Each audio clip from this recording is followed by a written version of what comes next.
BNP নেতৃত্বাধীন ২০ দলের টানা অবরোধ আর থেমে থেমে হরতালের মধ্যেই জানুয়ারির শেষ নাগাদ জট খুলতে থাকে ঢাকার ২ সিটি নির্বাচনের। দক্ষিণ সিটির যে ৩টি ওয়ার্ডের সীমানা নিয়ে জটিলতা ছিল তা কাটিয়ে গেজেট প্রকাশ করে স্থানীয় সরকার বিভাগ। শিগগিরই নির্বাচনের আয়োজন করতে প্রধানমন্ত্রীর নির্দেশে নড়ে চড়ে বসে মন্ত্রণালয়। নির্বাচনের আয়োজন করতে অনুরোধ জানিয়ে চিঠি দেয় নির্বাচন কমিশনকেও। মাঠ পর্যায়ের কিছু কাজ সেরে ১০ মার্চের পর তফসিল ঘোষণার কথা জানায় কমিশন। ১০ মার্চ আমি আমার প্রস্তুতি যেটি আমি সম্পন্ন করে ফেলতে পারব। ২ সিটি গঠনের পর থেকেই মাঠের সম্ভাব্য মেয়র প্রার্থীদের আনাগোনা ছিলই। বৃহস্পতিবার রাতে আওয়ামী লীগের সম্ভাব্য সমর্থনও পরিষ্কার করে দিয়েছেন প্রধানমন্ত্রী।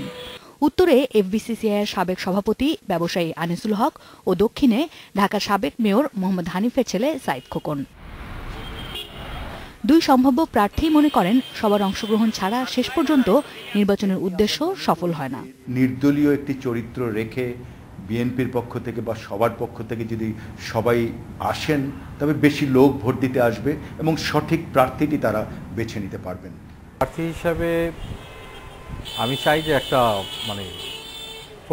প্রতিযোগিতামূলক একটা নির্বাচন হোক, যাতে সবার অংশগ্রহণ থাকে। সেখানে আপনার গণতন্ত্রটা আরও বেশি সক্রিয় হয়, হ্যাঁ, এবং নির্বাচনের গ্রহণযোগ্যতাও অনেক গুণে বেড়ে যায়। আওয়ামী লীগের সমর্থন পরিষ্কার হয়ে গেলেও উত্তরে সংসদ সদস্য কামাল আহমেদ মজুমদার ও দক্ষিণে হাজী সেলিম মেয়র পদে লড়তে আগ্রহী। তার জন্য অবশ্য জাতীয় সংসদ থেকে পদত্যাগ করতে হবে তাদের। এর আগে ২০১২ সালে তফসিল ঘোষণার পর স্থগিত হয়ে যাওয়া নির্বাচনে লড়তে জাসদ নেত্রী শিরিন আক্তার মাঠে থামলেও এখন আর আগ্রহী নন তিনি। তবে ২০ দলীয় জোটের কারও কোনো প্রতিক্রিয়া দেখা যাচ্ছে না। আসমামিতা, ইন্ডিপেন্ডেন্ট নিউজ, ঢাকা।